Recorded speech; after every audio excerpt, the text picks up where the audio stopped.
Okay, good morning or good evening, depending on where you are. Sheila, would you be kind enough to put up the beginning prayer or prayers? Thank you. Okay. So just put it up a little bit so we can see a little bit. There you go. So try to think of the meaning here. I go for refuge until I'm enlightened to the Buddha, the Dharma, and the Supreme Assembly. Supreme Assembly here means not just the ordinary Sangha, but it means the Mahayana Sangha of Bodhisattvas and Buddhas and so forth. Through the collections I create through listening to the Dharma, may I become a Buddha in order to benefit all migrating beings, all migrators. Sangye Churang Soki Chognam La Jangju Badu Dagni Kepsu Chi Dagi Chunyen Gipe Sognam Ki Drola Penchu Sangye Rupa Sho Sangye Churang Suki Chognam La Jangju Badu Dagni Kepsu Chi Dagi Chunyen Gipe Sognam Ki Drola Penchu Sangye Rupa Sho. And the mandala, by offering this ground, anointed with perfume and strewn with flowers, adorned with Mount Meru, the 4 continents, the sun and moon, visualized as a Buddha realm, may all migrators enjoy such a pure realm. O holy and perfect, pure Lama, from the clouds of compassion that form in the skies of your Dharmakaya wisdom, please release a rain of vast and profound Dharma, precisely in accordance with the needs of those to be trained. Idam Guru Radna Mandalakam Niryatayami.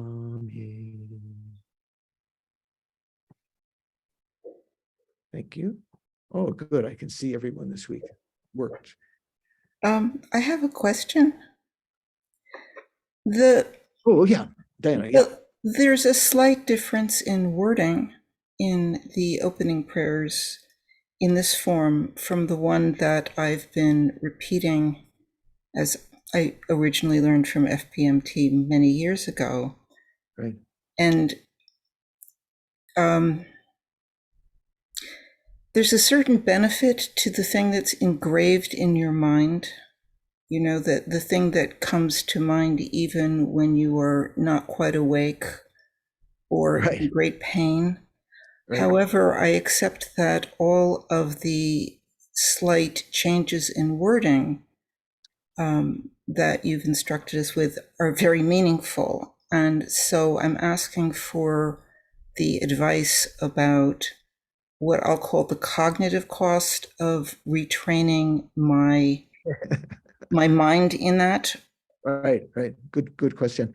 So yeah, that's always a it's important to know that when things are translated into English, let's say from Tibetan or Buddha or Sanskrit or whatever, Chinese, that your first attempt at translation may not be perfect, but if it becomes published and people depend upon it, it becomes ingrained in their mind, especially if you've made any faults in the translation. You know, there are many stories in Buddhism of translations that were made, or even wood blocks that were carved and they had some error, people memorized them, or the translation that was made, people memorized them with some errors. And then it becomes very, very difficult to change. Like one of my former teachers used to say that once a book is published, even if you have corrections to it, you know, the book has been purchased by so many people or libraries, and they're not going to go out and get the new edition and so forth. So you have to be very careful. You should be very careful at the beginning in propagating, translating and publishing and so forth. So my apologies to the corrections, what I view as corrections here, in common usage, for instance, where the text may say drowa, which means migrating being, migrator. Many times people that translated, either they didn't know that word, they thought it was the same as sentient being, but sentient being has a different significance. So if I change sentient being to migrator, it's because the text had it that way. Even so, some of the corrections I suggested haven't been integrated into that. So some of the things that are, you may see me saying something different than is written on the page there. That's because the correction I suggested hadn't been integrated. So it's up to you. If you, for instance, sentient being means the same as migrator. But in other cases, there were, in certain texts, there are grosser kinds of errors or variations, more or less what you've had before, what FPMT has published is more or less correct.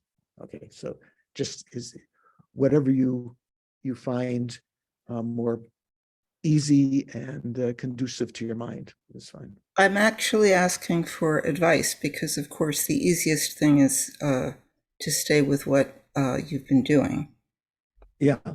So it's worth, and certain times when I've explained about the prayers, I've mentioned the meaning of, say, the difference between migrator and sentient being.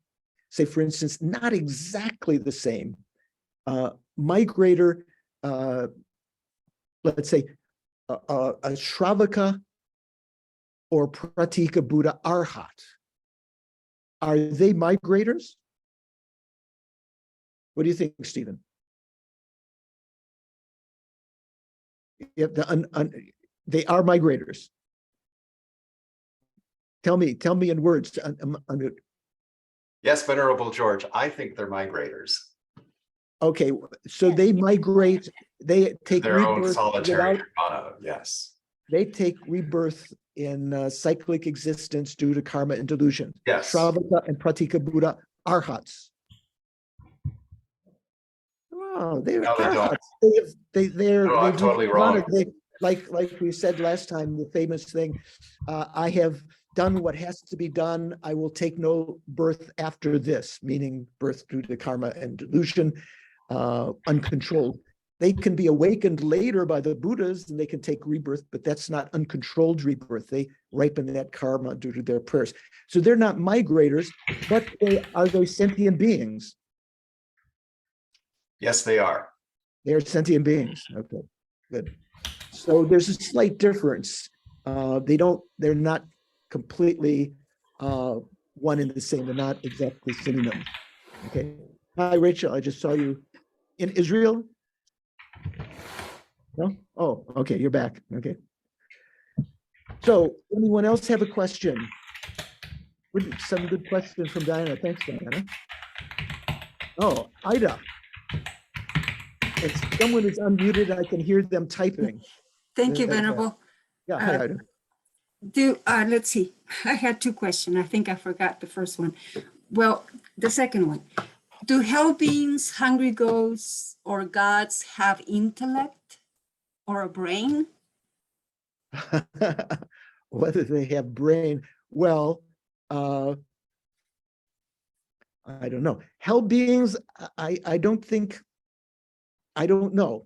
Hell beings, I don't know if they have brains. If you could go to the hell realm, I think they are more, their experience is more of a psychic variety due to their karma. So they may have sensed their body is very enormous and they have, or big heads or whatever. But that is just an appearance to their own mind. Pretas, hungry ghosts, They have some kind of physical form, but is more subtle.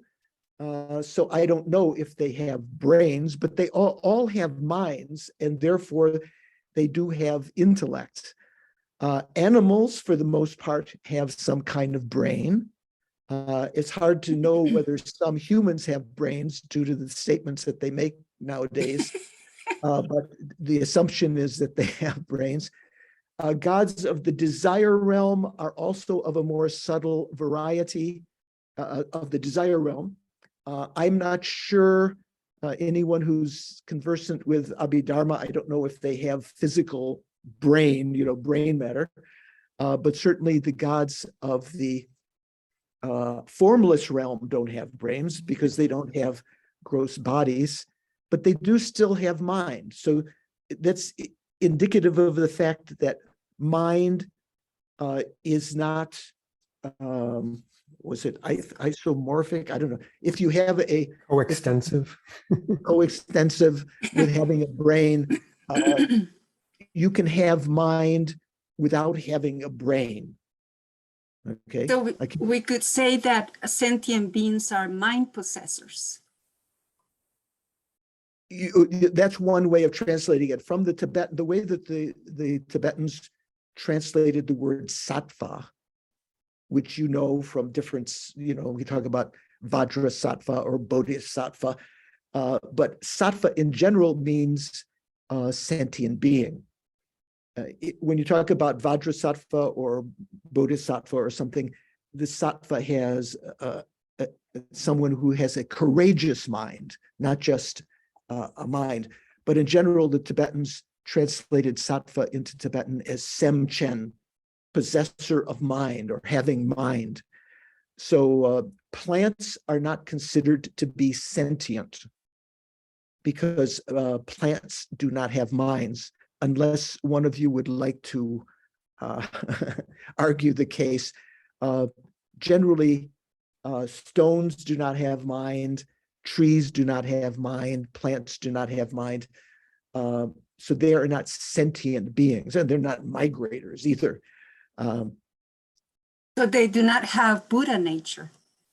They do not have Buddha nature, not in the sense of when we talk about the potential or nature to become a Buddha. Stones cannot become Buddhas. Your daffodils outside your window or your nice flowers, your roses cannot become a Buddha. Okay, you accept or no? Maybe you think that they do.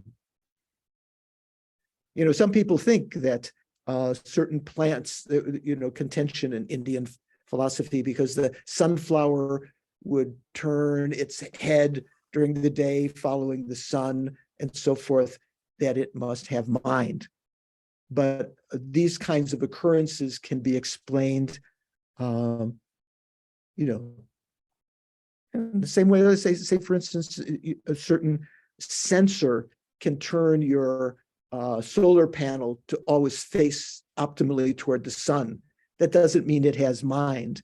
In the same way, the mechanism of the plants that seem to react to those things doesn't mean that they have mind. Other people have done experiments where you've heard this before. Someone would come into the laboratory. They have several of the plants hooked up with electrodes measuring the electrical output from the leaves. And someone would come in and with a machete and start chopping plants, making loud sounds, and some of the plants would start sending out signals. So that some people would surmise from that the plants were sentient, that they had minds, that they were reacting out of horror or something like that. There are different explanations how the plants might be doing that. Might also be that spirits can inhabit trees and plants. One might be actually measuring some effect from that. But in general, plants and rocks do not have sentience. Okay. Anyone else have a question? Oh, Shankar, you have a question. I was going to say, if you're interested, this is a fabulous book. Matthew Rickard, the monk, a French monk, and his father is, of course, a philosopher, and it's essentially a debate between them about the world. And so it's very interesting. And his father, of course, an atheist, so and so forth and so on. So it's very interesting. Yeah, Matthew. Yeah, I sometimes have been mistaken for Matthew at conferences because he's sort of like a big face like mine and bald head, and yeah, he's a good guy. Rachel, you have a question. I hope I'm not repeating something you said last time that I didn't hear, but on page 37, they have the tatva, which refers to suchness. Is that Satva, or what's the relationship between tatva and Satva? Oh, okay, good question. So tatva represents is kind of a synonym of reality, or let's say of emptiness. You could translate it as suchness or thusness. Dekonani in Tibetan, Deni. They are Sanskrit words that were used in other circumstances to mean the way things really are. So the Buddhists would say tatva means, when it talks about thusness or suchness, it's talking about the way things really are in terms of emptiness. Because when we talk about truth in Buddhism, in the highest philosophical school of Prasangika, things are true if the way that they appear corresponds with the way they actually are. In sort of philosophical language, we'd say the mode of appearance is the same as their mode of abidance, the way that they actually exist, the mode of existence. Say, for instance, the used car salesman may appear to be your friend, smiling, or the new car salesman, for that matter, but they have some ulterior motive. So their mode of appearance and their mode of abidance, or their mode of existence, are not the same. So everything in the world that we experience with our senses, the five senses, are not ultimate truths. They are what we call conventional truths, or another way of expressing that, they are deceptive truths. They appear to be one way, whereas they exist differently. How do they exist? They exist as they are empty of existing the way that they appear. Their ultimate mode of existence, their true reality, their tatva, their suchness, is to be empty of inherent existence. So tatva, you could translate tatva as suchness or thusness, but what it's indicating is that's the way they really are. That's sometimes people just translate it as reality, tatva. Okay. So,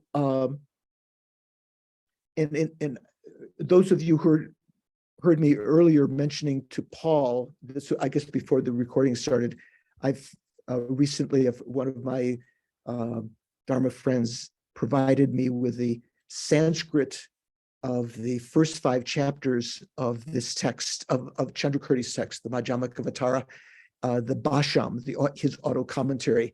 But that very place in the text where it talked about Tatva Buddha, that's what's stated in our text by Thupten Jinpa, right? Tatva Buddha, or realizer of reality, realizer of emptiness.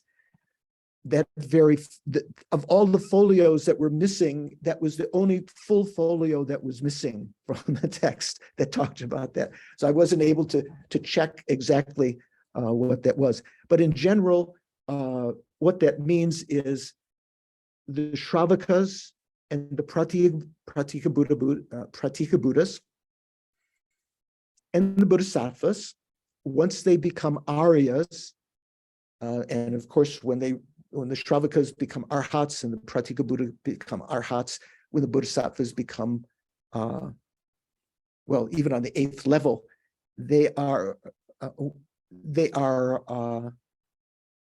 tatva Buddhas. So that means that you could say they are realizers of reality.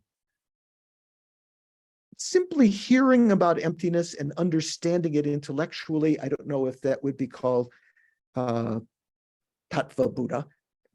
In that phrase, tatva Buddha, the word Buddha is not referring to the person Buddha. It's referring to another sense of the word Buddha that Nadine had asked me about in some correspondence, and I think we tried to answer before. The word Buddha, if you look up in the Sanskrit, it can mean like the blossoming of a flower. It can also have the implication of waking from sleep. And both of them are immortalized, you might say, in the way that the Tibetans translated the word Buddha into Tibetan. We say Sangye, like in the prayer at the beginning, we say Sangye Chodang Soke Chognam Na Jangshuk. Sangye is how the Tibetans translated, or how they wrote Buddha, the Sanskrit word Buddha in Tibetan. Sang can mean awakening. Ge can mean expanding, like these two senses of the word Buddha. So they tried to integrate those two meanings of Buddha into their translation into Tibetan in the word Sangye.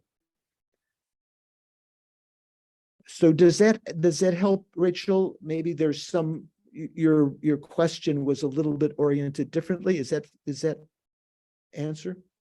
It gives me quite a nice picture of the Tatva Buddha phrase. My question was a little just one of these curiosities, where, because it's only seemingly one letter difference between Sattva and Tatva. Oh yeah, right. Sattva, I was somehow misunderstanding that there was a connection between them, but I don't know. I would cede to Paul, who studies Sanskrit much more than I. Is there some etymological connection between Sattva and Tatva, Paul? Do you know? I don't think so. Sattva comes from the Sanskrit verbal root sat, which means to exist. Right. And tattva, I think, it's just tat, it's just the pronoun that. Yeah. So one is derived from a verbal root, and the other one is just sort of the tva on the end is a generalizing suffix. It's what you use to make an abstract noun. So tat and tva means sort of that-ness, so that-ness, as opposed to existence-ness for sattva. So something like that. So in other words, existence is going to be that which exists. In other words, a being, a person, right? Something like that. Sattva, I think that's the etymology. Whereas tattva is just more like that itself. Yeah, you can the ness, you can say itself also. You can say yeah, exactly. So that itself would be tattva, but the sat, if I remember correctly, I think that comes from sud, which is the verbal root meaning to exist. Right. Good. Thank you for that, Paul.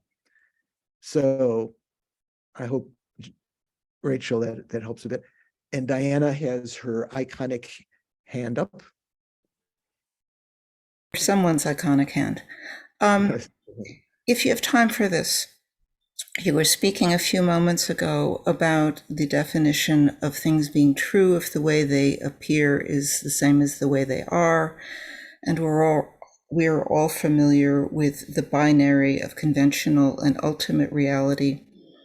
You've used this anecdote in teaching where you talked about an occasion when you heard a dog bark, and then you thought 3 dogs were barking, and you realized that in the conventional reality sense, what we would see through our senses, there was a dog and then there were echoes.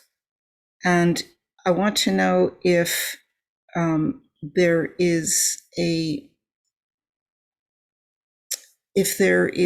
language that describes the difference between within conventional reality, there actually was one dog, but there were not three dogs.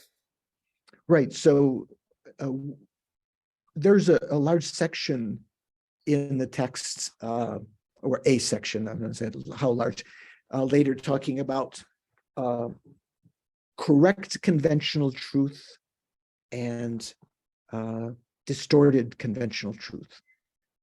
From the Prasangika point of view, different than lower schools, almost all of them, Prasangika says all conventional truths are wrong. They are, because they are not true. Remember, that which is true is that which its mode of appearance accords with, is the same as its mode of existence. What's the only thing which has a mode of appearance which accords with its mode of existence? Emptiness, shunyata, ultimate truth. Because it does not appear to be inherently existent, and indeed it is not inherently existent. From Prasangika point of view, conventional truths appear to be inherently existent. That's why we get caught up in the world, we get excited about things, and it fuels our attachment or our anger or our jealousy or whatever. But they are actually empty of that appearance. They don't exist the way that they appear. So they are called, another way of translating, what is it? Samvriti Satya. So Rachel, this is Satya, not Satva. Satya means truth. Okay, like we say, what is it? Is it Parama Satya? Paul, in Sanskrit, ultimate truth. Paramartha Satya. Paramartha Satya. Oh yeah, Paramartha Artya. So it's ultimate meaning truth.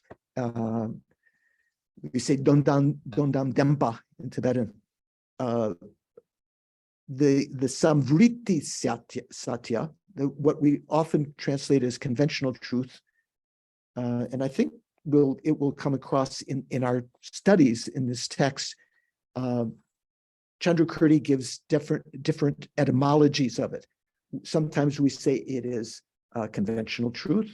Sometimes we say it is deceptive truth. Sometimes we say it's relative truth.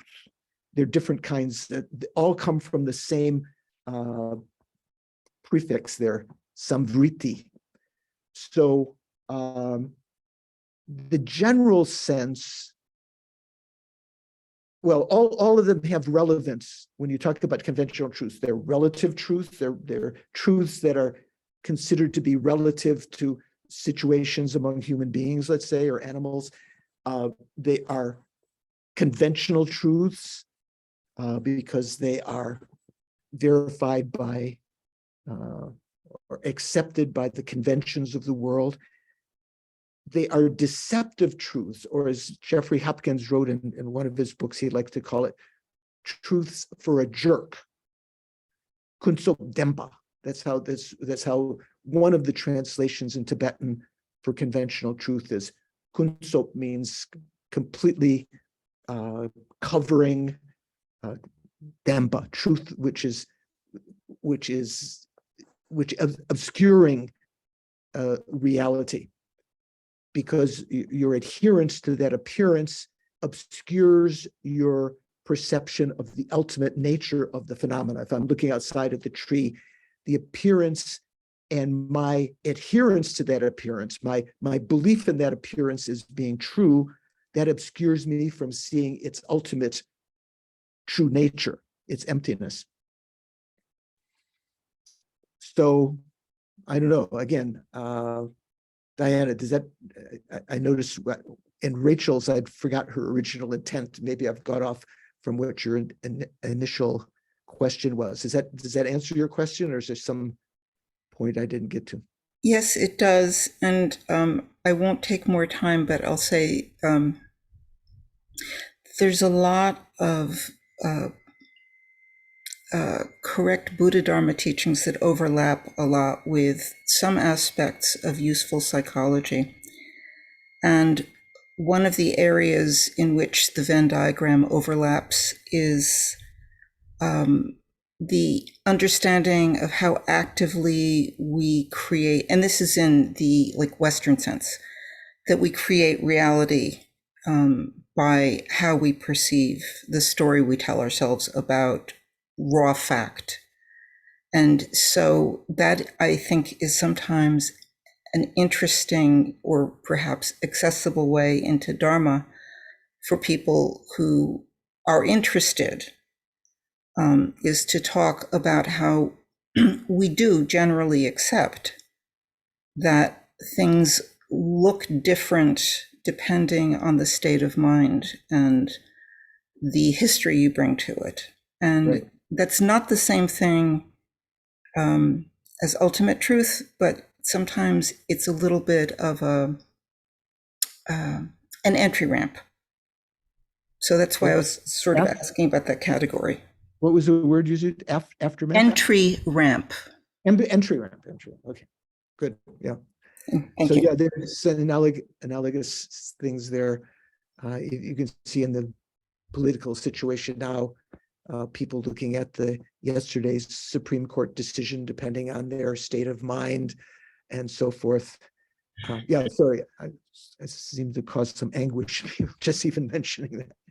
So, but from the lower point of school's point of view, other than Prasangika, they say there is a correct conventional truth that would have been the one dog barking, and the wrong conventional truth, the Sautrantika and some of the Chittamatrans would say there's a wrong conventional truth and there's a right conventional truth. Wrong conventional truth would be thinking that there are three dogs, having heard the echo of two of them. So those are wrong conventional truths, but that is a correct conventional truth. Prasangika would say they're all wrong conventional truths, because even what you think is the dog there is actually empty of existing the way that it appears. Okay, so that will come in our text a little bit later. But it's good preparation now. Wow, some good questions. I think worthwhile purging ourselves. Anyone else have something else you want to ask before we begin? Okay. So, I think I get a little bit further than this last time, but just to go over a little bit with respect to the term Buddha in middle level Buddhas. Some explain, in accordance with the commentary statement, the suchness of a Buddha applies to all three persons, whereby the term tatva Buddha, one who has realized suchness, is explained as applicable to all three persons. So the person that Lama Tsongkhapa is mentioning here, some explain, this is Jayananda again. Jayananda was the commentator to Chandrakirti. Okay? Chandrakirti wrote the Madhyamaka. Many years later, Jayananda came to Tibet, many hundreds of years later, and wrote his commentary either in India, which he then had translated into Tibetan, or he composed it in Tibet, I'm not sure which. So this is one of the times when Lama Tsongkhapa says, oh yeah, Jayananda got something right. He said, that's a good explanation. This is excellent, he says. As it is stated, tatva, this is a word that Rachel was asking about earlier, refers to suchness. Where are they? Tatva refers to suchness, while Buddha means to realize within. This was Jayananda's commentary. So I can't verify that from the Sanskrit. I was telling Paul before, the one folio that was completely missing from the Sanskrit is the one that includes this, just after the verse about a quotation from the, what was it, Sadhamra Pundarika, the White Lotus Sutra. So we talked about this last time. In this interpretation, the term describes all three categories of persons. So in the root text, although it says middling Buddhas, in the commentary, he expanded upon that. Chandrakirti expanded upon the word middling Buddhas and saying middling tatva Buddhas, essentially. I can't verify, like I just said, I can't verify that from the Sanskrit, but that seems to be what the Tibetans took. So he's saying all three beings, the Shravakas, Pratika Buddhas, and the Bodhisattvas, Buddhas that have realized emptiness, could be called Tattva Buddhas. So when he talked about the middling Buddhas in that verse, Chandrakirti, writing that verse to say how the Shravakas and the Pratika Buddhas are born from the speech of the Buddha and born from the Buddhas. He called the Pratika Buddhas middling Buddhas, and the implication is that they're middling realizers of suchness. They are superior to the hearers, yet they're inferior to the realization of the Bodhisattvas and Buddhas. We're all on the same wavelength? David, you're nodding, right? Okay, go quickly here. So although the intention here is to say that the term one who realized suchness, quote unquote, applies to Pratika Buddhas as well, the term has been rendered in Tibetan simply as Buddhas. That is to say, in the root verse, it just says middling Buddhas. But in the commentary, Chandrakirti did say that what he was referring to, there was tatva Buddhas, middling tatva Buddhas, middling realizers of suchness. But whereas the term Buddha can be translated as the completely enlightened one in general, when we talk about Buddha, Buddha Shakyamuni, Buddha, so-and-so, Buddha, such and such. In general, to do so in the present context would be inappropriate. In any case, since the term Buddha can also refer to the blossoming of lotus petals or the waking up from sleep, one need not always translate the term as completely enlightened one. Okay, we talk about middling Buddhas. The meaning of middle level is this: Pratika Buddhas, because their distinction in having cultivated merit and wisdom for 100 eons, are superior to the Shravakas, right? Shravakas don't hang around once they've entered the Shravaka yana, the Shravaka path, by developing renunciation. They're aiming to achieve their nirvana as soon as possible. Some of them, very sharpest ones, may achieve nirvana in that same life. They become, in one life, or they passed away. They're reborn with a very strong understanding and renunciation, and they achieve nirvana the next life. Or even from then, they pass away, and in the third life they achieve nirvana. Up to maybe, some of them were taking a long time, up to 16 lives, it said. But they can't sustain that kind of renunciation later than that. So they always achieve their nirvana, Shravakas, between the life that they enter the path or 16 lives after. The Pratika Buddhas, however, because their intention is to, in their final lifetime,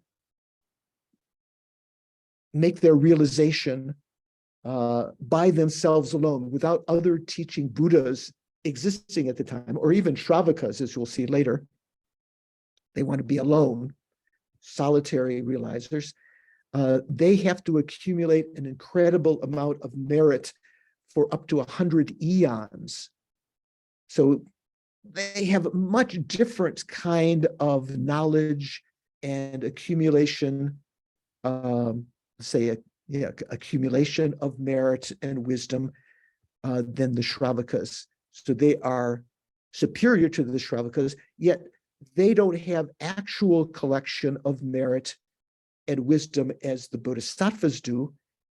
Actual qualified collections of merit and wisdom have to be supported by great compassion, which the Shravakas and Pratika Buddhas don't have. They have accumulations or mere collections of merit and wisdom, but they're not qualified, because supposedly a collection of merit and wisdom is something that can act as the basis to achieve the goal of enlightenment.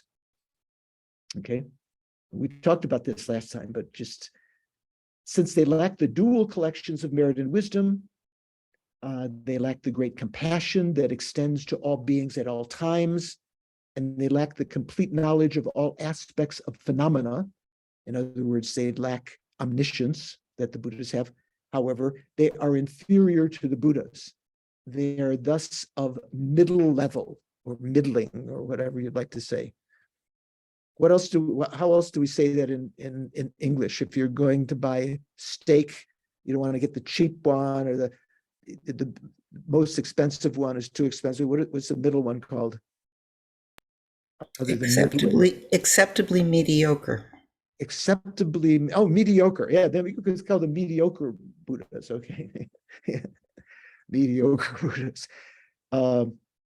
Thus they are of middle level. Some say, and again, this is referring to Jayananda. So Lama Tsongkhapa, because there's no other Sanskrit commentaries to Madhyamaka, Lama Tsongkhapa read extensively and quoted extensively from Jayananda. Sometimes he agreed, sometimes he disagreed.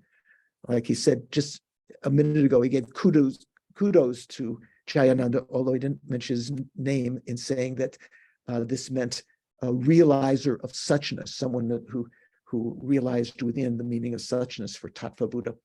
So some here, Jayananda says that the nature of their superiority to Shravakas in terms of gnosis, wisdom, right, is explained in the line, because they have overcome objective conceptualization,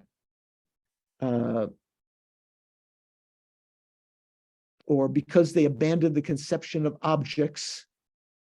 And the rest of that line says, by realizing that objects and subjects are not different entities. This is a quotation from Maitreya's Abhisamaya Alankara, Ornament of Clear Realizations. So Jayananda probably is trying to say that they are superior to the Shravakas, the Pratika Buddhas, by quoting this, that the Pratika Buddhas have a deeper kind of understanding than the Shravakas. But that quotation from the Abhisamaya Alankara, that they have overcome objective conceptualization, has to do with the particular viewpoint of the Abhisamaya Alankara is in the Svatantrika Madhyamaka point of view, the Yogacara Svatantrika, and that is not correct. So Lama Tsongkhapa says this is incorrect. In this Chandrakirti's tradition, in this tradition, both Shravakas and Pratika Buddhas are understood to possess the realization of emptiness, the realization that all phenomena lack inherent existence, intrinsic existence.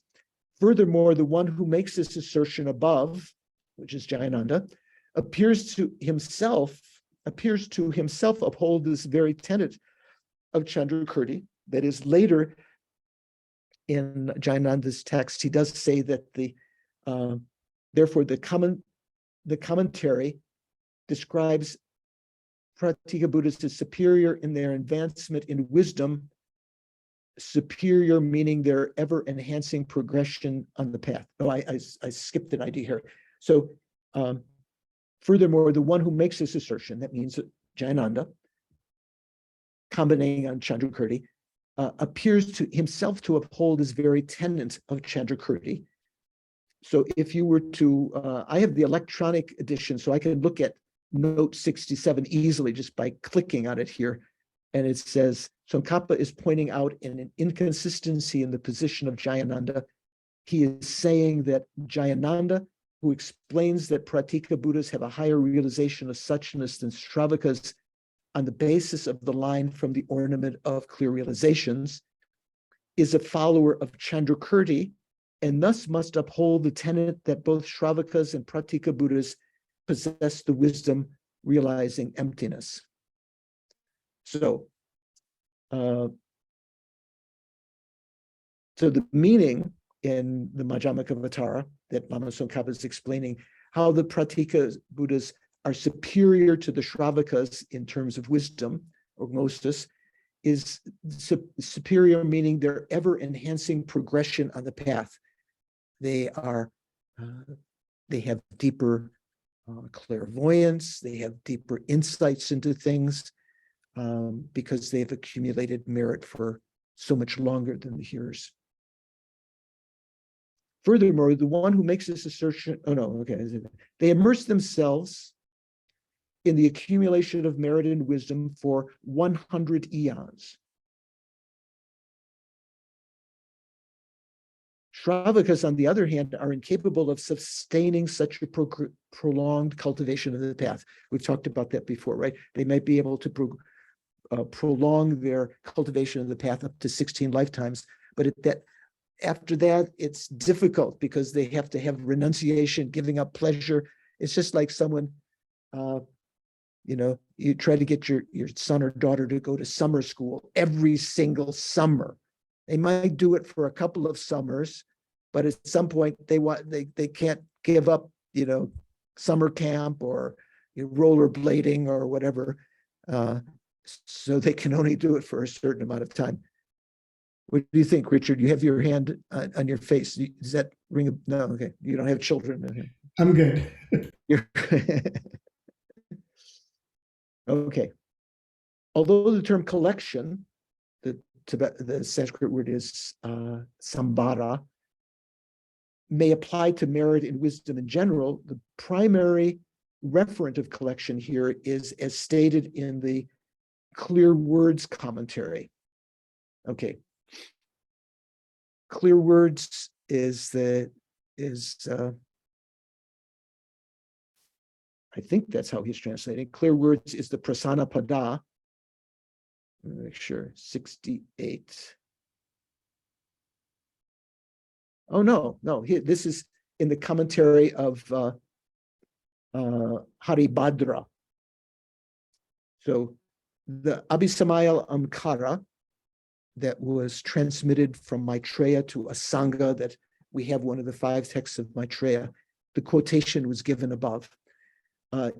Its commentary is one of the famous commentaries of that, was written by a Indian saint, Buddhist saint called Haribhadra. Haribhadra was not Prasangika school. He was sort of upholding this, I believe, the Yogacara Svatantrika. So in his commentary called the Devadonso, the clear meaning commentary. Therefore, the commentary, the Clear Words commentary says, they uphold great awakening by cultivating the perfect truth, and thus the collection is constituted by great compassion, and so on. So he's using, Lama Tsongkhapa is using that, even though he will say some things in the Clear Meaning commentary or the Abhisamayal Alamkara themselves are not exactly right from the Prasangika point of view. This point is accepted by the Prasangika. Here, collection, when we talk about the collection of merit and wisdom or collection of merit and gnosis, applies to those factors that uphold the fruit, which is unsurpassed awakening, full enlightenment. So if factors that don't uphold that, they don't fall under the name, fully qualified collection. So the accumulation of merit and wisdom that the Shravakas and Pratika Buddhas have are not called collections of merit and wisdom. You could say they're mere collections in the sense of, they're not really collections, or you can say that they're accumulations, but not collections. Here, collection applies to those factors that uphold the fruit unsurpassed awakening through methods that accomplish it without distortion. So the Shravakas and Pratika Buddhas don't have that. Hence, the term refers to merit and wisdom that embody this meaning. Those not encompassed by this meaning are only ordinary collections. You could say, inferior collection, ordinary collections, or just accumulations. This connotation of the term comes from the etymology of the Sanskrit word samsara, which is the Sanskrit word for collection. So Shanka was mentioning last time, those of you who've done, the precepts and other words, there's mantras, there's samsara, it means collection. You probably recited that word if you've ever taken the Mahayana precepts or done Nungne. Have you ever done that, Don? Have you done Nungne or Mahayana precepts? Yes, I have. What is it, some mantra, what is it called? One says before taking the vow or while taking the vow to purify the negative karma you've created in the past that would prevent you from. Samsara bhara bhara mahasatva satva ke. Yeah, I can't remember the whole thing now. Yeah, that sounds right. I was Samsara yeah. bhara bhara mahasatva samaya. Take a look Anyway. at your Nungne text. So good. So now because the span of their merit and wisdom is far greater than that of the Shravakas, even in the desire realm, Pratika Buddhas during their last existence can engender an arhat's gnosis without hearing teachings from a teacher. This is their aim, to enter into that path, right? And given too that it is for their own sake that they become enlightened, that they attain or are attaining an arhat state, they are called Pratika Buddhas, self-enlightened ones, or they're also called Svayambhu or Rangjung, self-arisen ones. This is where we ended last week. Pratika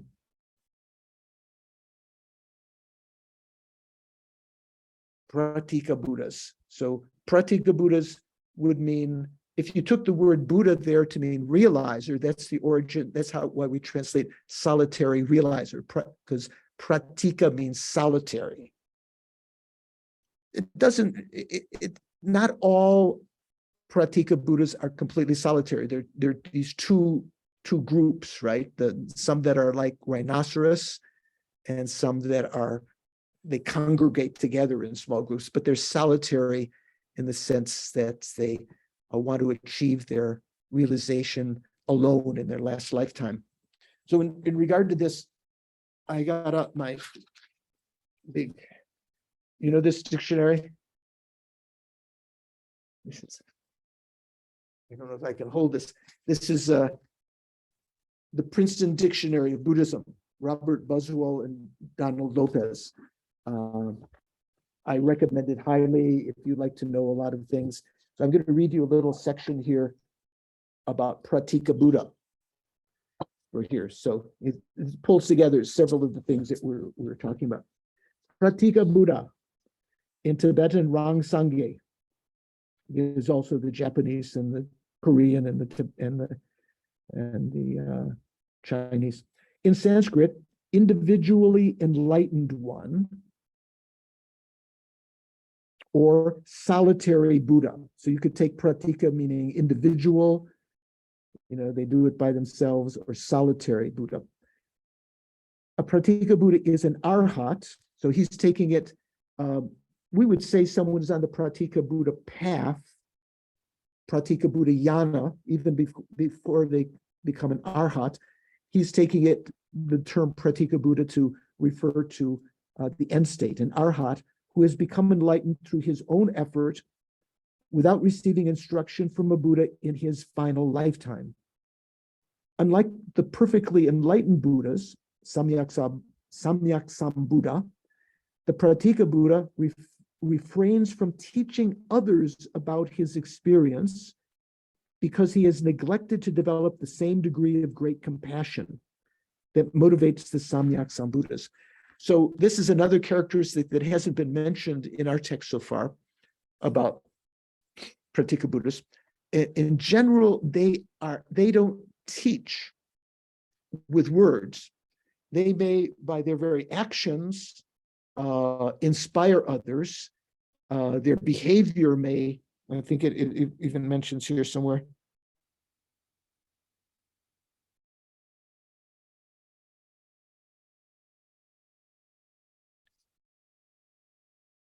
No, okay, it may come a little bit later. They sometimes teach indirectly by their actions or their gestures, but they don't give teachings to others by mouth. Because they have neglected to develop the same degree of great compassion. So this is also in accordance with Nadine's question earlier about whether they might come, they'd like to be in that last dark age where there's no Buddhas or Bodhisattvas in order to help others. That's not their intention. They didn't do it. They lacked that great compassion.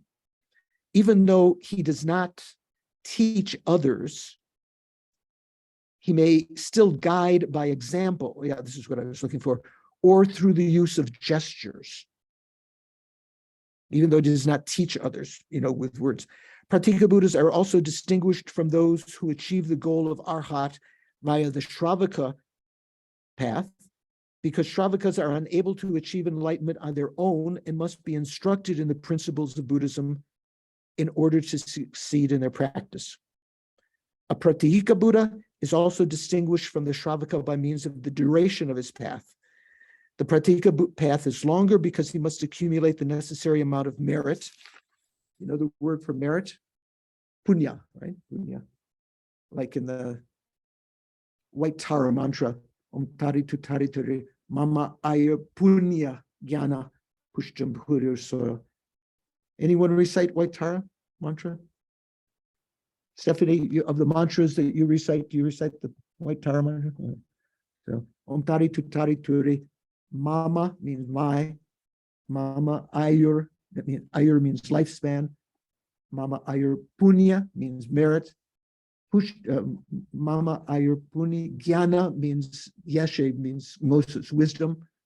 Pushtam Kuruso may increase, so White Tara especially to increase your lifespan.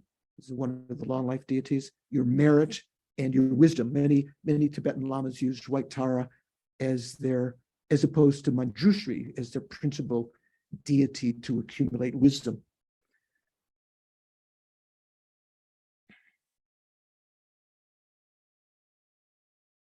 So they have to have, needs longer time to accumulate the necessary amount of merit, punya, to allow him to achieve liberation without relying on a teacher in his final lifetime. A Pratika Buddha is said to achieve liberation through contemplation on the principle of dependent origination. I'd mentioned this earlier. Rather than taking the Four Noble Truths as their main object of meditation, they take the 12 links of dependent origination. The two types of Pratika Buddhas are commonly enumerated in the literature. Those who wander alone like a rhinoceros. I don't know if I pronounced this correct. Khadga Vishankalpa, and the congregators. Two kinds, the ones that congregate in small groups and one that are like rhinoceri. According to the Mahayana, the path of the Pratika Buddha together with the path of the Shravaka constitute the Hinayana, the lesser vehicle. These two categories are often referred to as the two vehicles, the Hinayana and the Mahayana, and their followers as the two vehicle adherents. The lesser these lesser two vehicles, the Shravaka Yana and the Pratika Buddha Yana, contrast with the third and highest vehicle, the Bodhisattva Yana. So I think if you look on Amazon, I think there's a digital edition too. This is like so big that it's called the Princeton Dictionary of Buddhism. Very worthwhile thing to have if you'd like to look up all sorts of esoteric terms.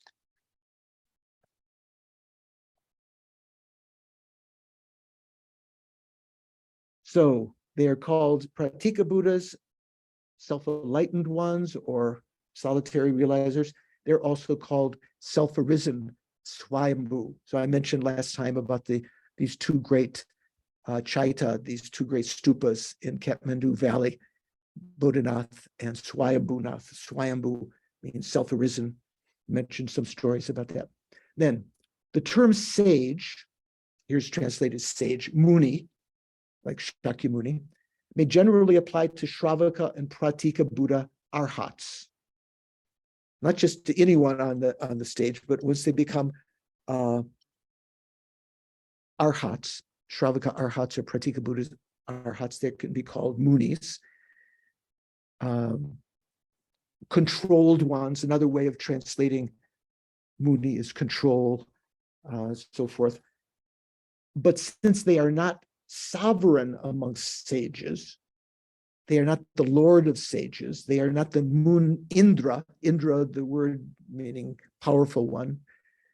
Only Buddhas are referred here by the expression Munindra, or sovereign sages. Muni Indra, Munindra.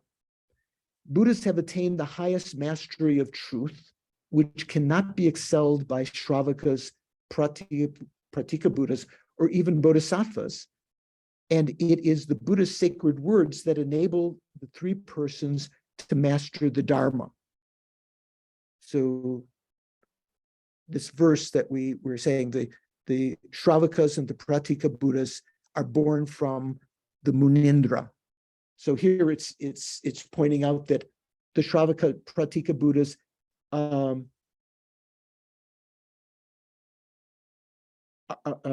say the statement that from the sovereign sages, from the Munindra, the Shravakas and Pratika Buddhas are born means that they are produced by the Buddhas. You could say that the Bodhisattvas are also produced by the words of the Buddha, but as we'll see in our text,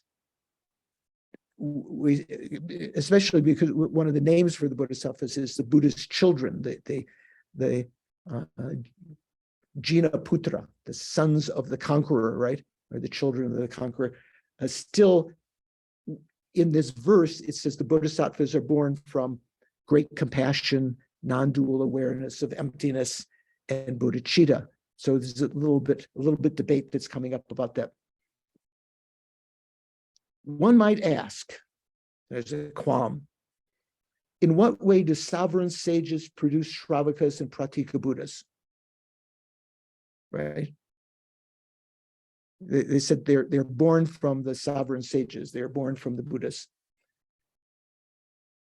When a Buddha appears in the world, he teaches the profound truth of dependent origination without distortion.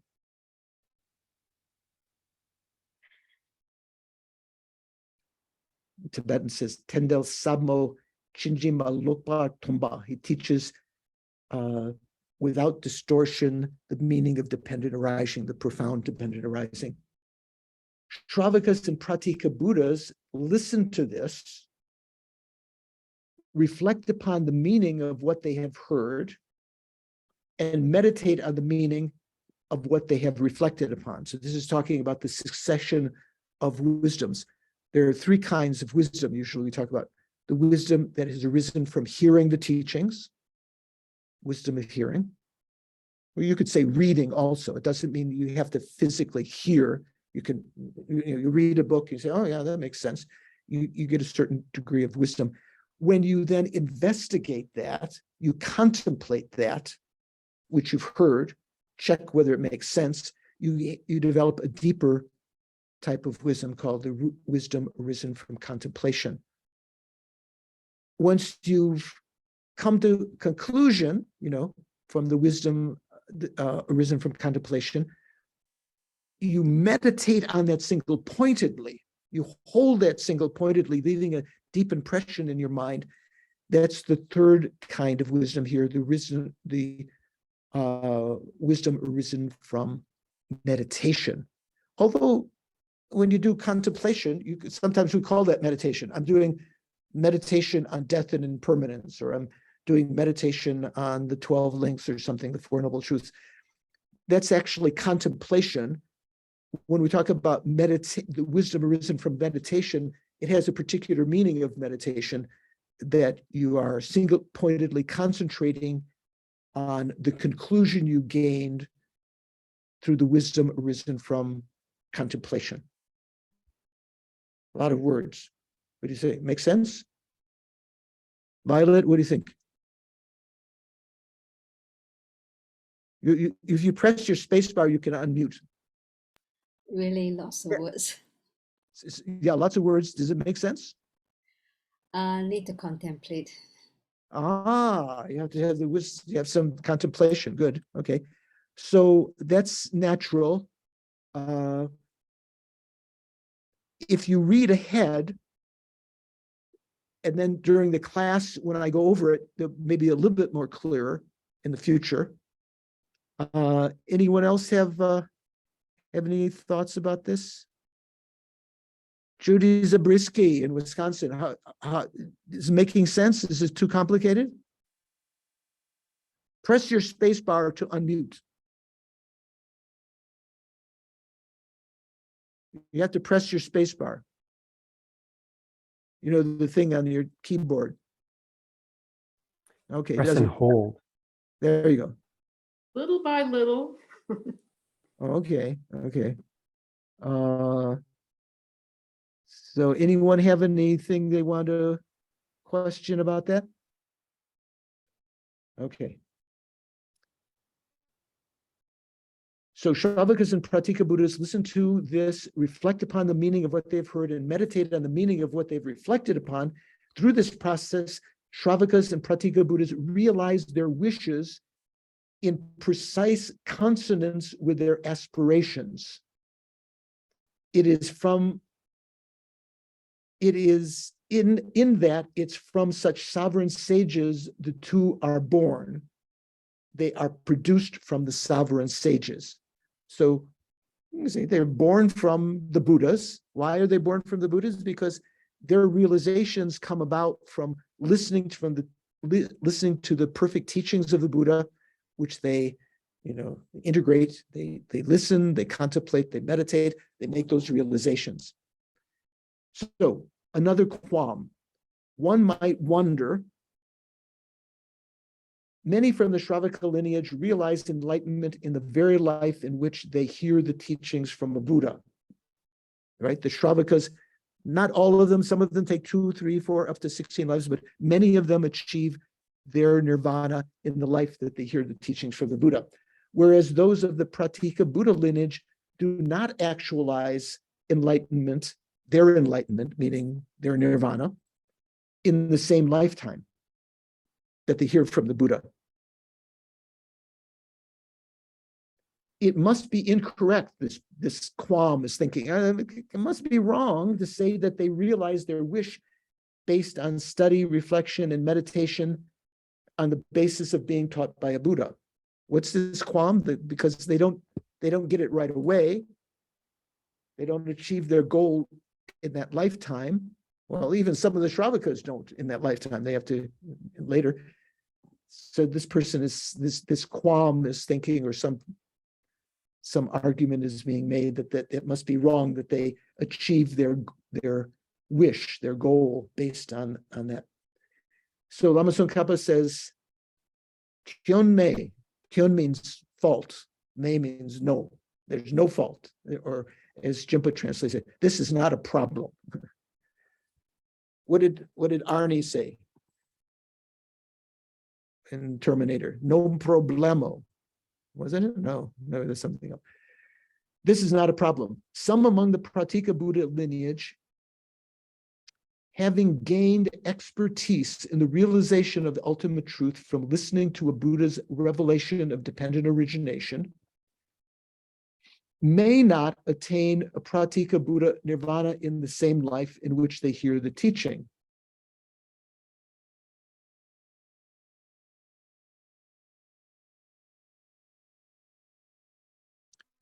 So this is a little bit confusing because Jimpa's adding on here some qualifying words when he says, having gained, may not attain. They're not in the Tibetan. Let me see here. What are we saying? Jeffrey Hobson's translation, I think, is a little more clear.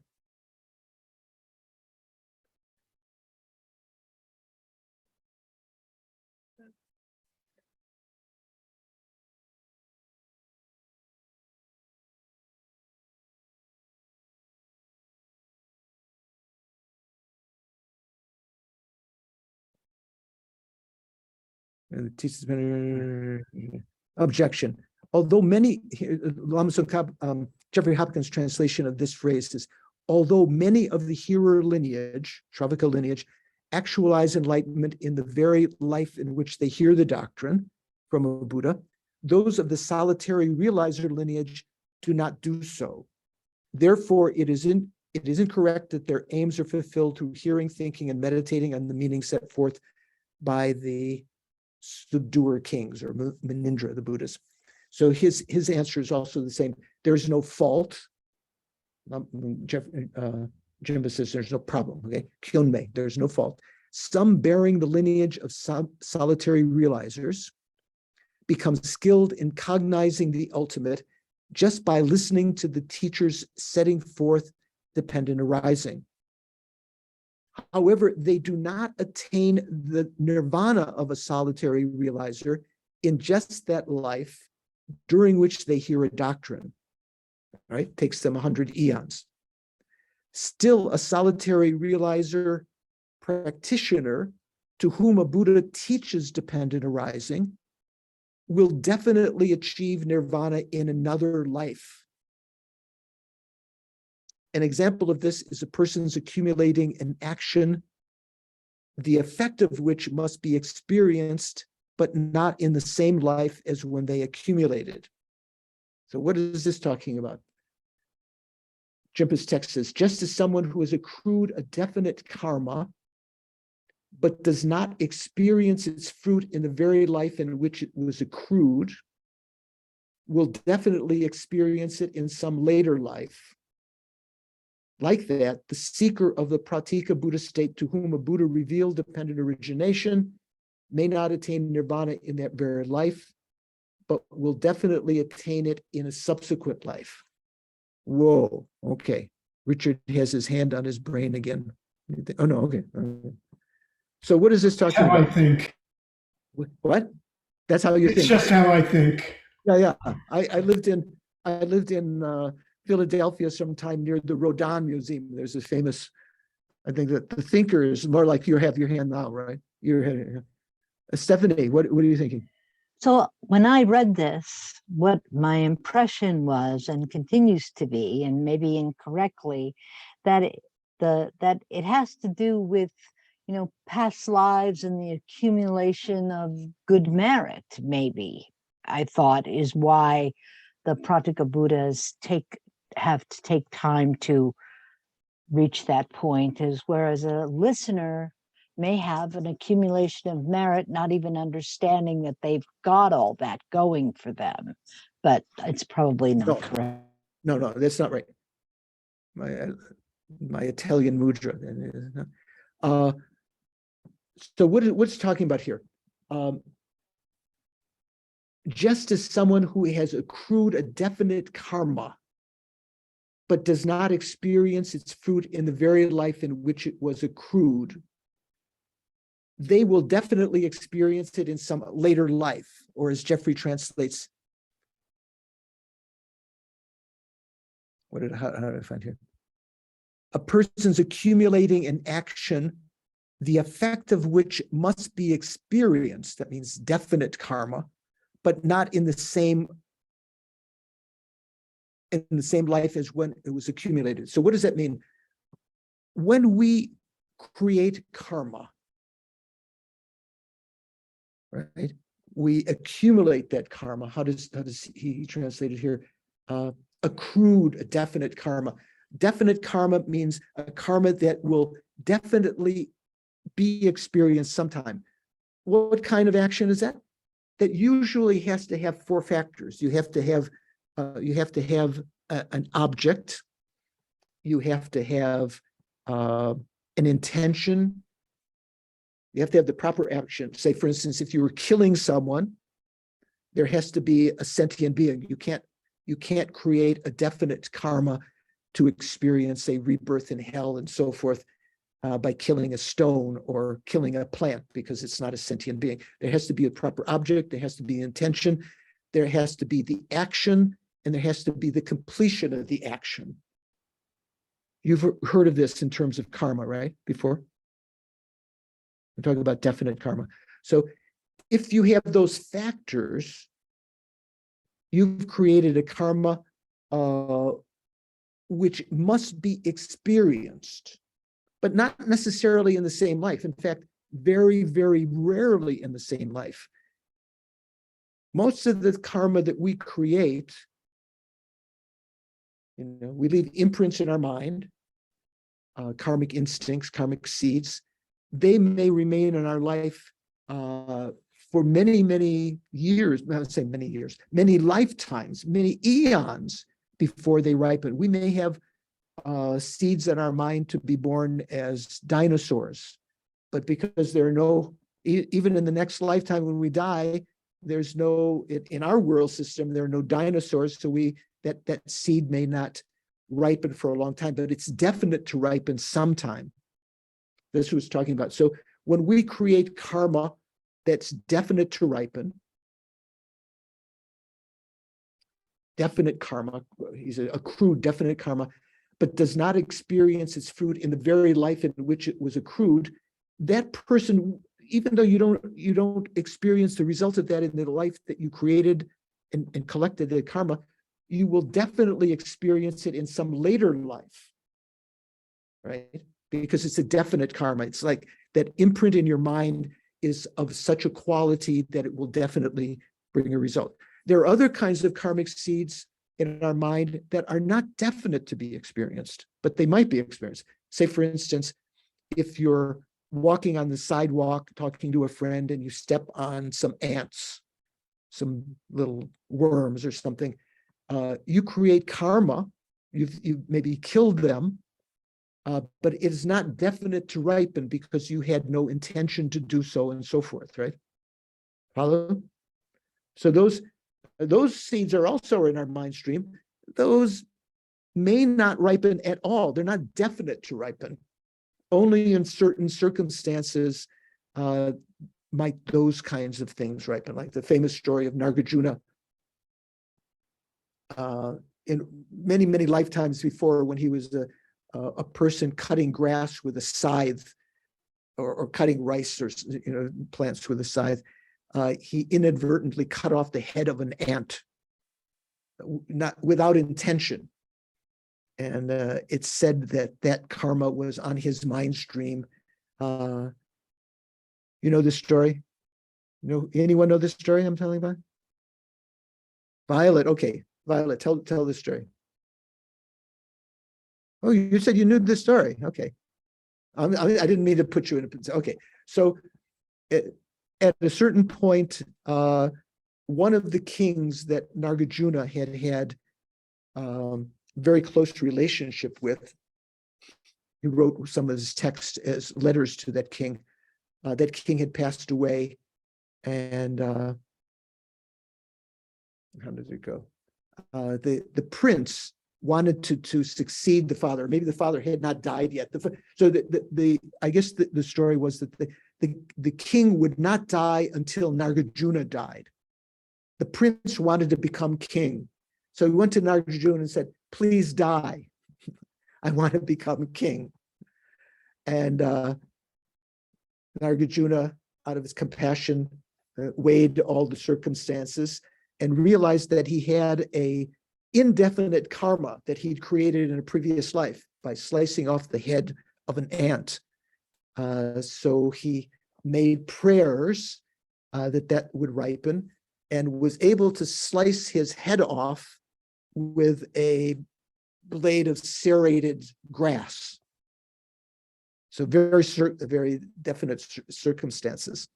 It's said in the Tibetan tradition, it's said that Nagarjuna then appeared to pass away, but he was not dead. That head is coming closer and closer to the corpse, and that he will reanimate again when the head comes to the rest of his body. Anyway, that's an aside. So we're talking about definite karma. So if you've created definite karma, it's not going to ripen in the same life you created it, but it will definitely ripen in the future. In the same way, Pratika Buddhas who've heard and developed understanding of emptiness through the teachings of the Buddha, although they don't achieve their nirvana that lifetime, their goal, they will definitely achieve it in the future. Just as someone who's accrued a definite karma but does not experience its fruit in the very life in which it was accrued will definitely experience it in some later life. Like that, the seeker of the Pratika Buddha state, to whom a Buddha revealed dependent origination, may not attain nirvana in that very life, but will definitely attain it in a subsequent life. So the earlier statement that they realized their wishes on the basis of study, reflection, and meditation was not intended to mean within a single lifetime exclusively. As the 400 stanzas states, 400 stanzas is the text by Arya Deva, many chapters long, total of about 400 stanzas. I can't remember, 401 or 399 or something, but they call it 400 stanzas. So there's a verse there that says, he who knows suchness, even if he does not attain nirvana in this life, will definitely attain it without effort in other lives, just as in the case of karma. Make sense? Okay. Also, Nagarjuna's treatise in the middle way. Which one is this? 70. Chapter 18, verse 12, if you happen to have a copy of that.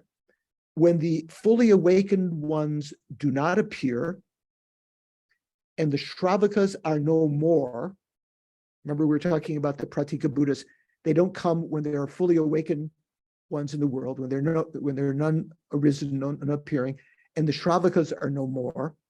The gnosis of Pratika Buddhas spontaneously arise. The gnosis of Pratika Buddhas spontaneously, shouldn't say arise, he says arises independently. Anyway, just English grammar. So when it says spontaneously arises, that means their realization of emptiness that brings about their Pratika Buddha nirvana doesn't have to be inculcated by hearing the Buddha in that final lifetime.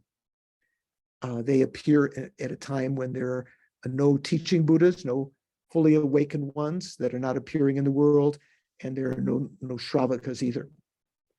With regard to the meaning of this statement, if some say in the commentary, some assert that this is a response to the following contention. Since there appear to be some who do not attain the state of Shravaka and Pratika Buddha, even when dependent origination has been revealed to them, the states of Shravaka and Pratika Buddha would not come to be fully realized through the teaching of dependent origination.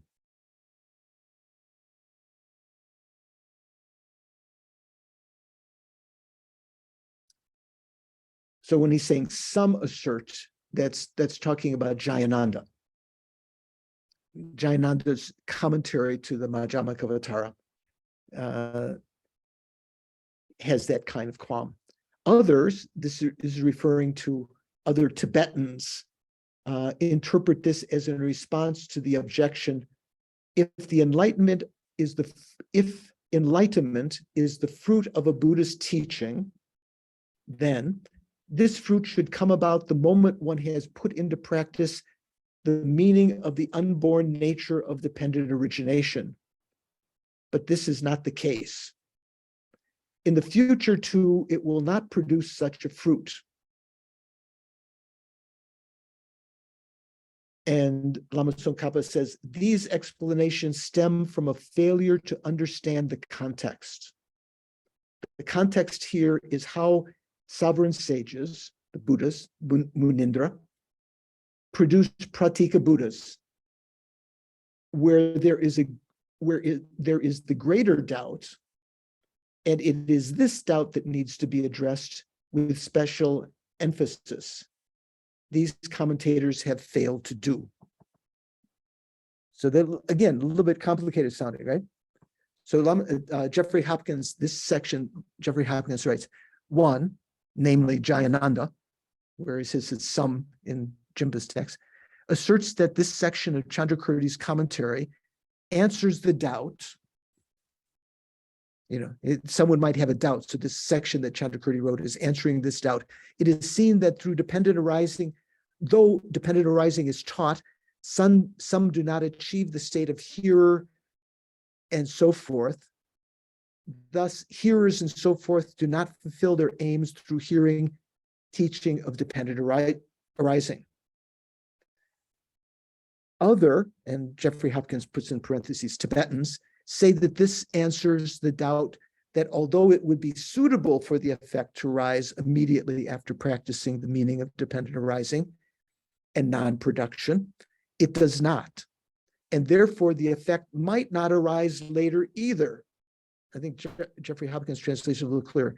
These explanations are instances of not understanding the meaning of this section.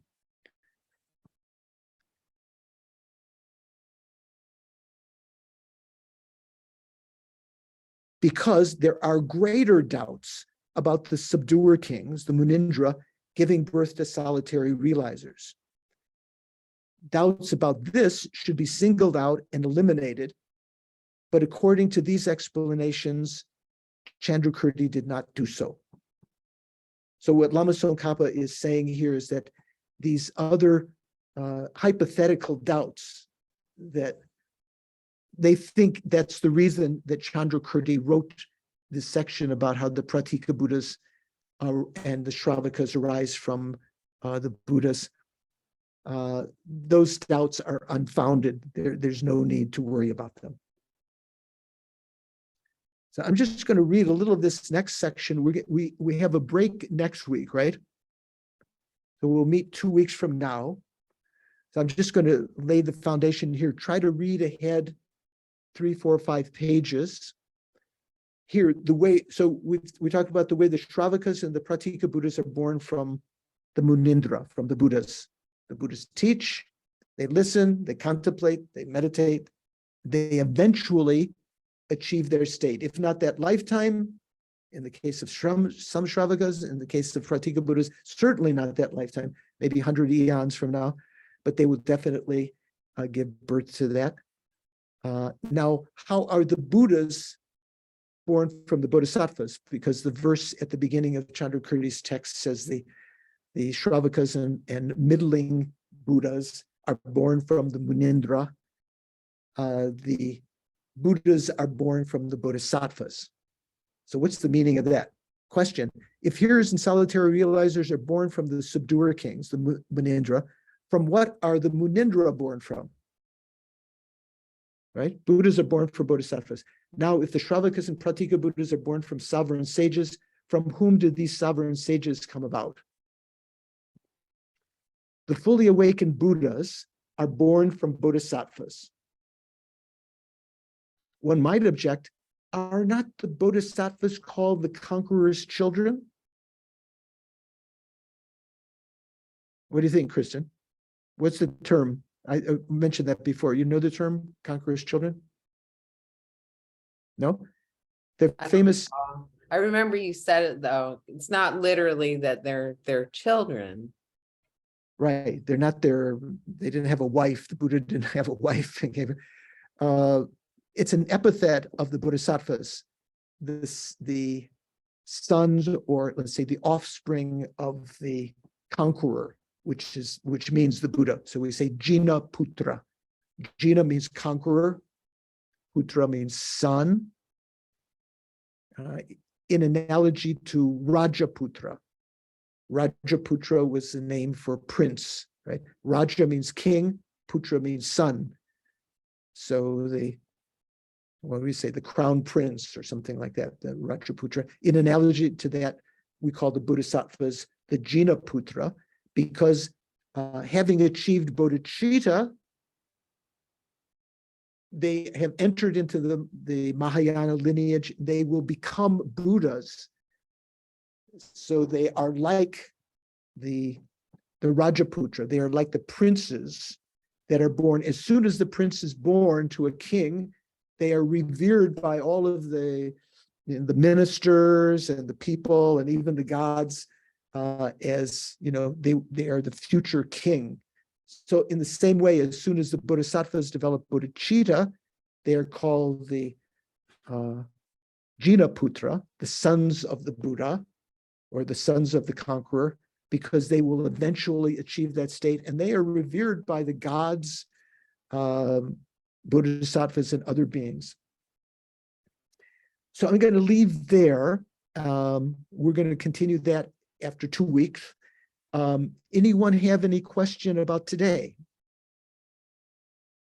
What page are we on? Donnie's asking something. Say again. That's me. Yes, sir. What page are we on today? Okay, can someone tell the page? Because my electronic edition doesn't give page 40, George, in Thupten Jimba's book. It's page 40, 40, and in Jeffrey Hopkins, it's page 107. Thank you so much. Help? Yeah, okay, good. So that's good to remember, easy to remember, page 40, okay? Anyone else have a question? Mikhail, Jimba, Jiamba. Yeah. Thank you. On page 37, it was about this quote from the Maitreya, because they have overcome objective conceptualization. Yeah. What is meant by this? I think you mentioned it, but quickly, I don't get it. Yeah, right. So in the Abhisamaya Alamkara, which is written from the point of view of the Svatantrika Madhyamaka, it differentiates the Shravaka's realization of selflessness from the Pratika Buddha's realization of selflessness. The Shravakas realize the lack of a self-supporting, substantially existent person, which is not sufficient to achieve enlightenment. It's sufficient to achieve nirvana. According to the Abhisamaya Alamkara, the Pratika Buddhas realize that selflessness, the lack of a self-supporting, substantially existent person, but they also realize a more subtle kind of selflessness, which is similar to the Chittamatra view of emptiness, that the object that you're cognizing and the consciousness that is knowing it, let's say eye consciousness and the apple that you see, they are empty. That's where the emptiness comes in. They're empty of being different substances. The consciousness, that's why it's called mind only. The consciousness and the object are of the same entity. They come about from an imprint in the mind. So in the Abhisamaya Alamkara and Haribhadra's commentary to that, it's said that the Pratika Buddhas surpass the hearers in terms of realizing that more subtle kind of selflessness. Whereas Prasangika doesn't accept, first of all, that the object and the consciousness cognizing it are different entities. They are the same entity. Prasangika says they are different entities, but beyond that, the hearers and solitary realizers both realize the emptiness of inherent existence. Okay. Yeah, thank you. So that is that tantrika, the distinction. Yeah. Yeah, yeah. Jennifer. Yeah. Thank you, Venerable George. Yeah. I just wish to double check on the understanding of the lack of compassion of the Pratika Buddhas and their motivation for waiting 100 eons. Do they have compassion, but not great compassion or superior intention, depending on who you talk to? But they're still like, I'm still trying to understand what their motivation is to wait 100 eons until a Buddha does not, exist for them to self-realize. Right. So Nadine had asked a similar question. And so great minds think alike. So the solitary realizers have compassion. They definitely have immeasurable compassion. So that means their compassion covers immeasurable beings, immeasurable kinds of suffering that they feel discomfort about for sentient beings. All the levels, it's not as though they don't have compassion for the rich, because they see them as that the pleasures of the rich and famous and wealthy as being changeable suffering, right? They have compassion for all suffering, changeable suffering, extensive compounded suffering. They have compassion for all beings, wishing that they be free from that. But their compassion does not extend to the point where they would, give up their achievement of their goal of nirvana to alleviate that suffering. Maybe in some circumstances, in the world, if it doesn't, walking along the road, if they see a dog suffering, they will certainly pick up the dog or get someone to help the dog, but they would not prolong their achievement of nirvana to remain in the world as a bodhisattva does from life to life to life for 3 countless great eons, in order to achieve the state of enlightenment, what the bodhisattvas do. The solitary realizers, the Pratika Buddhas, the Shravakas, the Pratika Buddhas don't have that kind of compassion. So it's a question of whether you want to say they have immeasurable compassion, but not great compassion. If you define great compassion as having the will to eliminate that suffering yourself, like the bodhisattvas do, or if you want to say they have great compassion, defining it just as compassion that goes like immeasurable compassion, but they lack the superior intention, which is the next step in the 7 point of the 7 points of cause and effect to develop bodhicitta. Say, recognizing all sentient beings have been your mother, remembering their kindness, developing the responsibility to repay that kindness, heartwarming love, great compassion, exceptional resolve, or universal responsibility, laksam, and then bodhicitta. So if you say they have great compassion, they don't have laksam. If you say that they have immeasurable compassion, they don't have great compassion. But at any rate, they have compassion. They wish sentient beings would be free from suffering. In some circumstances, they'll alleviate that, but they don't go to the extent of waiting for a dark eon. This was Nadine's kind heart thinking, oh, they waited to that time when there's no other Buddhas, and then they can, help sentient beings. In fact, they don't even teach that final lifetime. right? They just want to do it by themselves. And thank you. And then I guess the follow-up question is, what is the cause of their delay compared to the Shravakas, the 100 eons?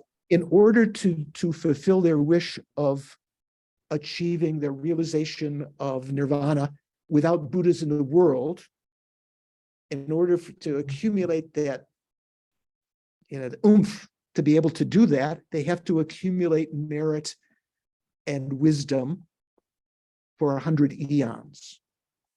So they're becoming more and more smart, like someone, in the world today, just accumulating all sorts of facts and something so that later they can, when all the other professors are gone, they can teach, something like that. I guess that was the motivation. I was like, why would you want to do that? But I guess some beings do want to do that. Yeah, something, it's just like, why do some people want to become the richest person in the world? They can't even spend all that money, right? But some kind of ego thing, some kind of pride. I was just reading an article yesterday or today about some incredibly wealthy person who lives a very humble lifestyle. And the question is, why did you accumulate this? And he says, oh, it's just what I wanted to do. Interesting. Thank you. Okay. Yeah. And Diana, you have a question again. Thank you. Is there, excuse me, please, is there another dictionary that you regard as being equally valid to the Princeton dictionary you referred us to, but which is limited in scope to Tibetan Buddhism? Well, there are dictionaries, that give Tibetan terms and the definitions. This meaning of dictionary is that they're Buddhist terms and it explains what those Buddhist terms are. I don't know if there are other terms that we use in our language for that kind of thing.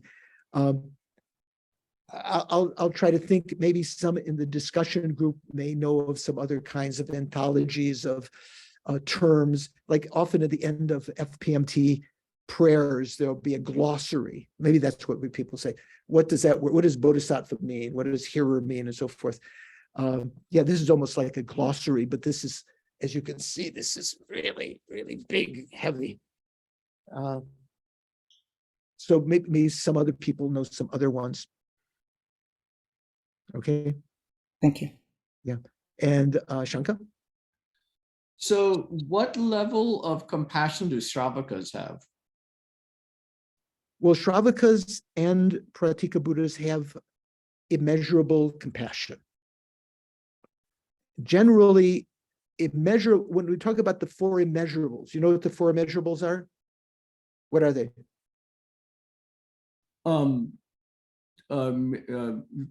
May they be free from suffering.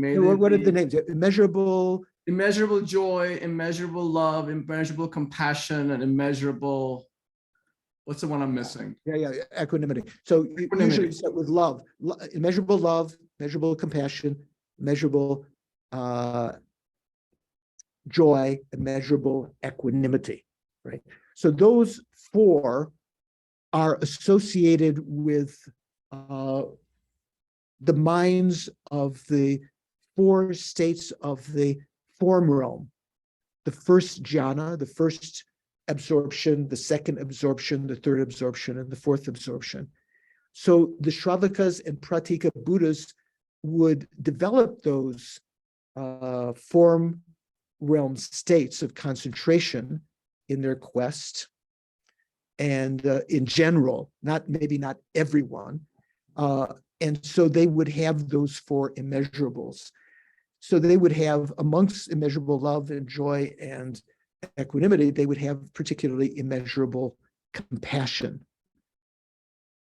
So, like I said, that means that their mind perceives the suffering of other sentient beings, all the sufferings, everything that we might consider not worthy of compassion. You know, like for us, if we haven't studied Buddhism, we say, how can I have compassion for Donald Trump? Or how can I have compassion for Bill Gates, billionaires, or, you know, Elon Musk or something? They've got it all, you know. Even though you know the traumas in their lives, you think they're not worthy of compassion. Hearers and solitary realizers have compassion for them because they realize what we would consider to be their joys are the nature of suffering. So they have compassion for all beings and all levels of suffering. May not extend to the final obscurations of bodhisattvas. The hearers and solitary realizers' compassion is immeasurable in a certain extent, but may not extend to feeling compassion for the bodhisattvas who on the 10th bhumi, who still have some subtle obstruction of some omniscience, but that's some small point. So they do have compassion. They're compassionate beings. They'll help, you know, when you take the vows of a bhikshu, of a monk, one of the ceremonies is that you're given a water strainer to make sure, out of compassion, when you get your water, you don't kill any insects in it. So you strain the water and you protect the insects and so forth. So they have compassion. They go out of their way to help others, but they won't prolong their existence in cyclic existence, preventing them from, they want to get out of this place as soon as possible, right? They have, they're motivated by renunciation, like the famous song from the 70s or 60s, I've got to get out of this place, right? What is that song with it? We've got to get out of this place if it's the last thing we ever do. Okay. So a follow on. So while you were speaking, during your lecture, I took notes on what are the difference between Shravakas and Pratika Buddhas, and are these correct? I basically got three things out of it, which is that the length of time it takes to reach enlightenment is the 3 or 16 lifetimes versus the 100 eons. 1 to 16. 1 to 16, right? Sorry, 1 to 16. They could achieve some Shravakas very sharp, like in the time of the Buddha, the first 5 disciples, they became arhats just then, right?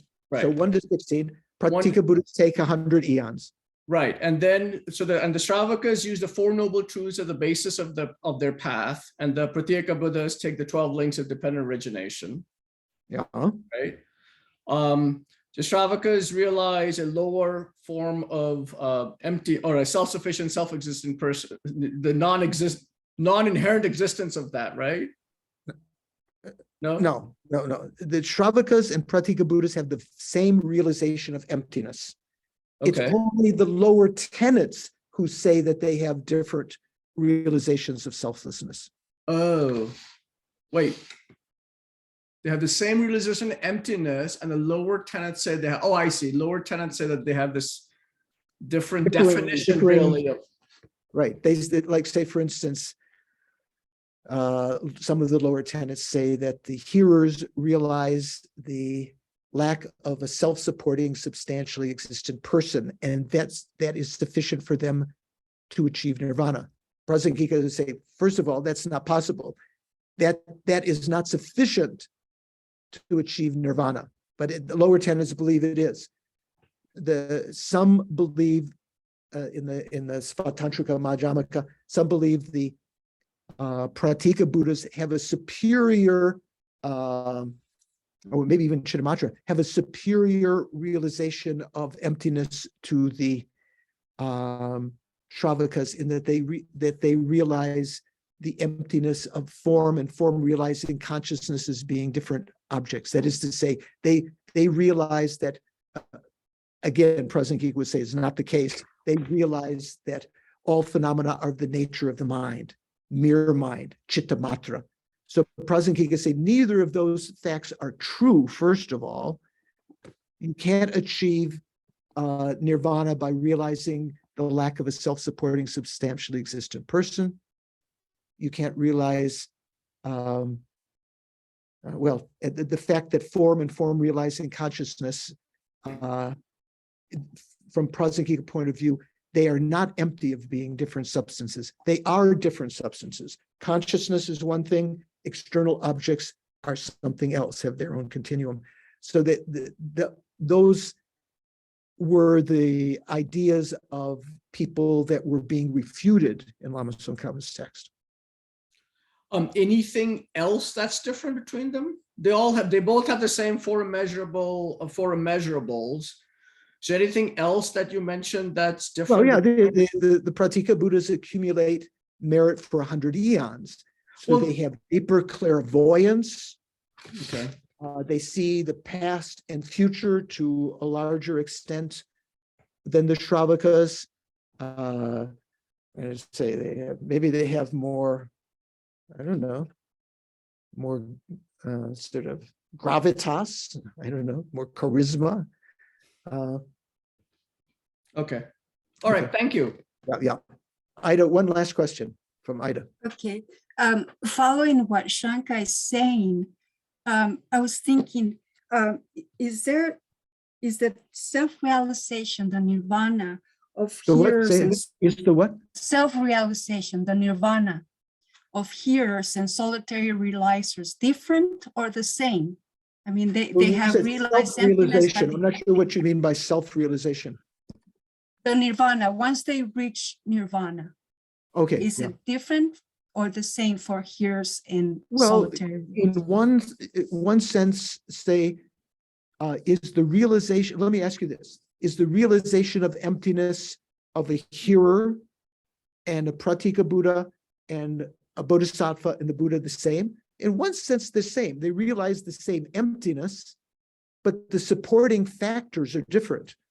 The Shravaka's realization of emptiness, which allows them to achieve nirvana, is supported by just a small amount of merit compared to that of the Pratika Buddhas, and infinitesimal amount of merit compared to the Bodhisattvas.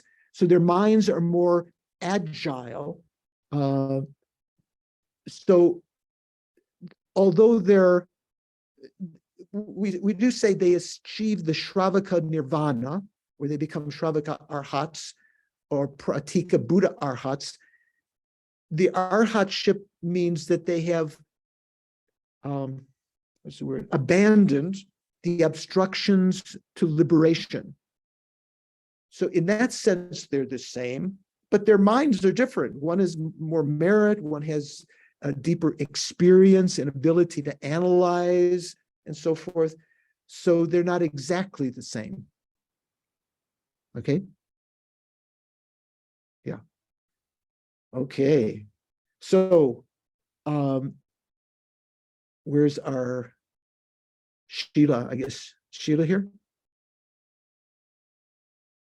Sheila's still here? I don't see her name here. Sheila's has got to put up the Yes, I'm here. I'm over, over here. Oh, there you are. Sorry, I didn't see it. So if you put up the dedication prayers. There we go. Okay. So like as Diana was asking about the differences. So in this verse where it says, due to the merits of these virtuous actions, it's the Tibetan doesn't say that. I've been saying it just says, due to these merits, due to these virtues, sorry, Gewa means virtue. So due to these virtues, may I quickly attain the state of a Guru Buddha and lead all migrators without exception into that enlightened state.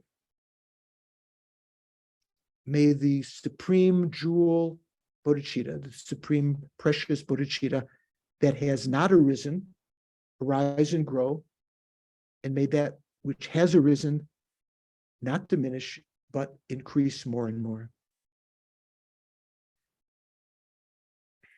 And then long life prayer of Lama Zopa. You who uphold the Muni's moral code, so that means Shakyamuni, right? Serving as the bountiful bearer of all, sustaining, preserving, and spreading Manjunath's victorious doctrine. That's referring to Lama Khapa, whose guru was Manjushri, right? The protector Manjushri. Masterfully accomplishing the magnificent prayers, honoring the three jewels, savior of myself and others, your disciples, please, please live long. And then a general prayer to our spiritual teachers. You are eyes viewing all the infinite scriptures, supreme gateways for the fortunate traveling to liberation, engaging with skillful means, moved by love. All illuminating spiritual friends, please live a long and stable life. Okay, so we've integrated questions in. It's already 3. So I'm going to leave and see you in 2 weeks. Keep your fingers crossed. There's no other Supreme Court. I heard that they've already eliminated the need to have a license to carry a gun and so forth. It's like so many crazy things going. So see you in 2 weeks. I believe Shanka or one of you will have a little discussion group after this, and take care. See you soon.